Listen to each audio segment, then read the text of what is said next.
उतना ज्ञान और किसी धर्मशास्त्र में नहीं। और ज्ञान से ही गति सदगति होती है, झूठे ज्ञान से या सच्चाई सच्चे ज्ञान से। झूठे ज्ञान को अज्ञान कहा जाता है, सच्चाई को ज्ञान कहा जाता है। इसीलिए भगवान को गॉड इज ट्रुथ कहा जाता है, ट्रुथ इज गॉड कहा जाता है। तो भगवान क्या है? भगवान सत्य का भंडार है, ज्ञान का अखूट भंडार है। जिस अखूट भंडार में से सारा ही भंडार निकाल लिया जाए, बताओ ऐसा हो सकता है? इस सृष्टि पर जब भगवान आता है तो ऐसा हो सकता है कि कोई मनुष्य आत्मा पुरुषार्थ करके भगवान के अंदर जो भी सृष्टि का त्रिकालदर्शी ज्ञान है उस सारे के सारे भंडार को ग्रहण कर ले? बोलो, हो सकता है कि नहीं? तो वो कौन हो सकता है?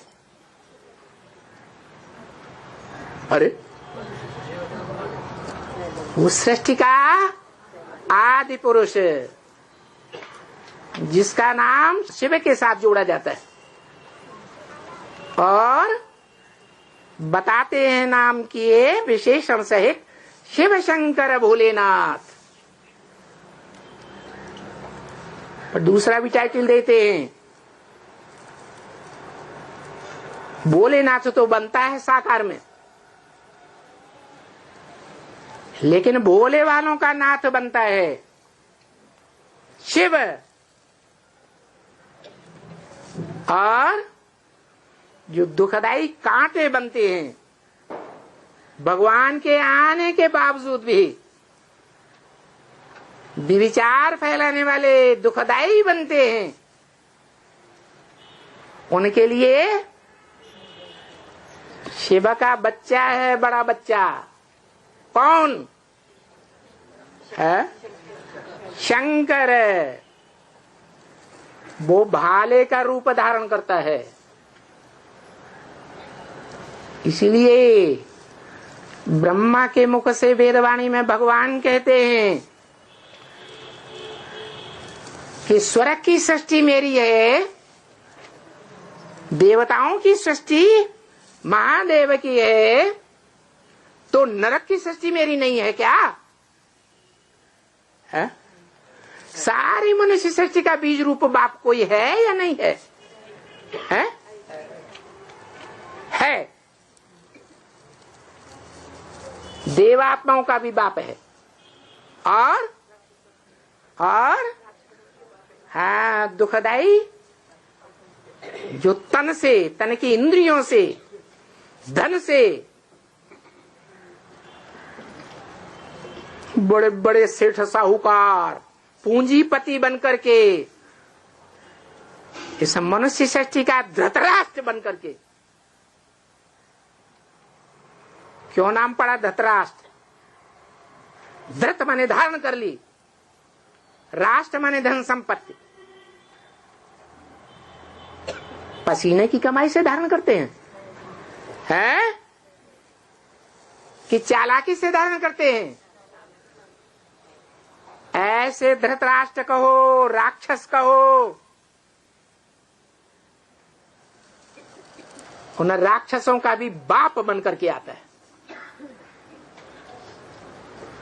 और वेदवाणी में बोलता भी है, बच्चे, हे देवात्माओं, हे मनुष्य आत्माओं, आत्मा तो है ही ना, हे दैत्य आत्माओं, तुम्हारा बाप आया हुआ है। कौन आया हुआ? अरे ज्यादा ताकत किसमें होती है, बच्चों में या बाप में? बाप में ज्यादा ताकत होती है। धर्म पिताओं को भी ये बात सुनने में आती है, जो काम धर्म पिताएं कोई भी नहीं कर सके हिस्ट्री में। क्या काम? पुराने धर्मों का विनाश नहीं कर सके, तामसी धर्मों का विनाश नहीं कर सके, पुराने राज्यों का विनाश नहीं कर सके, पुराने समाज का विनाश नहीं कर सके। समाज की परंपराओं जो दूषित हो जाती हैं, दुखदाई हो जाती हैं, उन परंपराओं का विनाश नहीं कर सके। मना पुरानेपन का विनाश, पुरानी सृष्टि का विनाश, पुराने वृक्ष का विनाश, पुरानी सृष्टि रूपी मकान का विनाश कोई नहीं कर सका।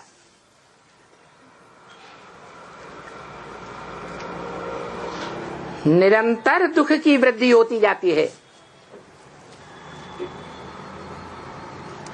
तो कौन करता है?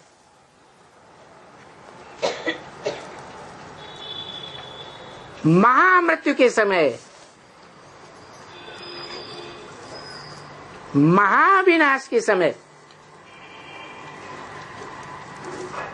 कलयुग का, कालिमा का अंत कौन करता है?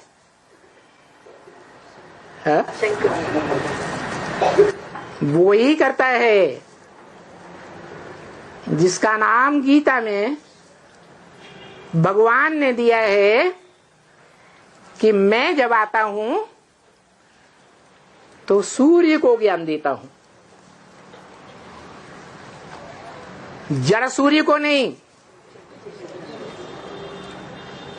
वो सूरज चांद सितारे तो जड़ सितारे हैं, आसमान के सितारे। उदाहरण देने के लिए मनुष्य सृष्टि की आत्मा रूपी सितारों का उदाहरण देने के लिए है।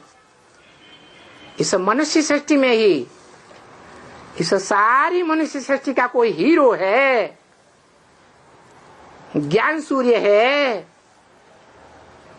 जिसके चारों ओर शक्ति लेते हुए ये सारी सृष्टि घूमती है। वो ज्ञान सूर्य और उसकी औलादें सतयुग के आदिकाल से ही सूर्य वंश की स्थापना करती हैं। वो सूर्यवंशी कृष्ण गाया हुआ है, चंद्रवंशी राधा गाई हुई है,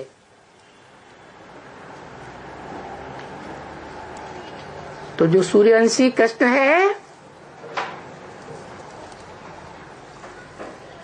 उसमें भी एक देह का रूप है,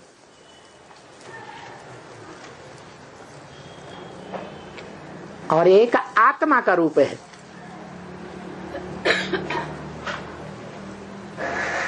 सुप्रीम सोल आत्माओं का बाप है। सुप्रीम सोल जो आत्माओं का बाप है, उसका भी बड़ा बच्चा पुरुषोत्तम संगम युग में वेद के आत्मा रूपी कृष्ण का पार्ट बजाता है, जिसके लिए भगवान बाप कहते हैं मैं इस सृष्टि पर आता हूं तो बच्चों को नंबरवार आप समान बनाता हूं, निराकारी, निर्विकारी, निरहंकारी। उस संगम युगी कृष्ण वाली आत्मा के द्वारा, जिसे शंकर नाम दिया जाता है,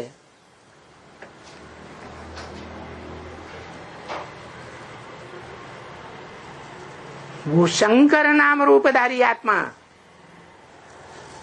जो याद में बैठी हुई दिखाई जाती है,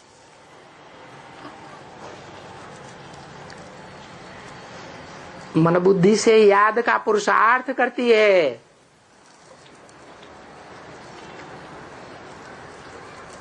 पुरुषार्थ करने वाला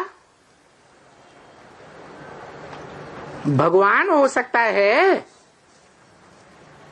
कि पुरुषार्थ कराने वाला भगवान है? नर से नारायण बनने का पुरुषार्थ कराने वाला भगवान है। जो नर माने मनुष्यों को देवता बनाता है।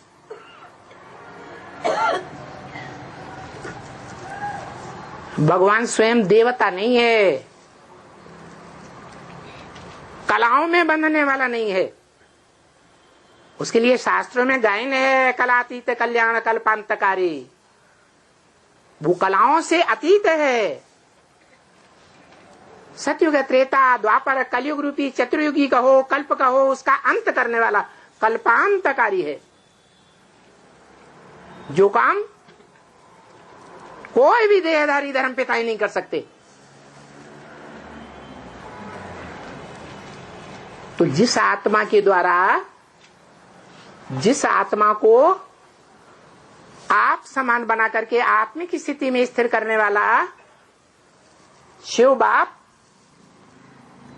उस बड़े बच्चे को आप समान बनाता है,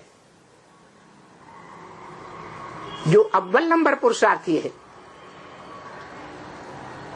किस अर्थ में?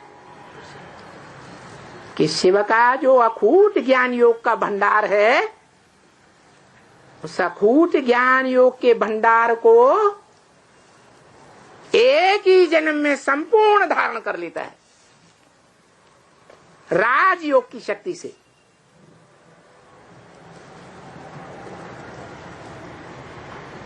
तो आत्मिक रूप में सारी मनुष्य आत्माओं को आकर्षित करने वाली वो अव्वल नंबर कृष्ण की आत्मा हुई।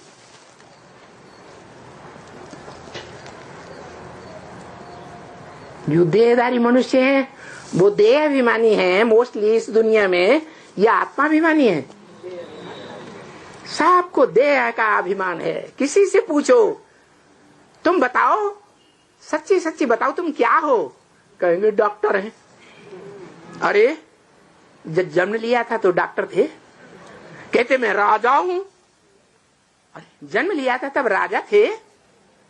मैं भिखारी हूं, मैं बच्चा हूं, मैं पुरुष हूं, मैं औरत हूं। अरे ये तो तुमने देह के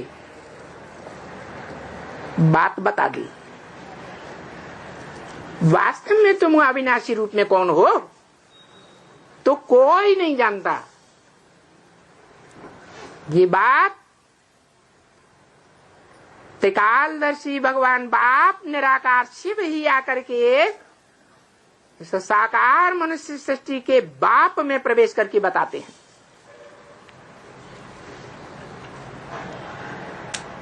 वो तो जानता है ना, इस सृष्टि रूपी रंगमंच पर हीरो पार्टधारी कौन है, 84 के चक्र में श्रेष्ठ पार्ट बजाने वाला कौन है। जो आत्मा द्वापर युग से, द्वैतवादी युग से दूसरे दूसरे धर्म वाले विदेशी धर्म पिताएं भी आते हैं, उनके झूठ से टकराता है, जन्म बाई जन्म टकराता रहता है। और वो आतताई विदेशों से आकर के भारत में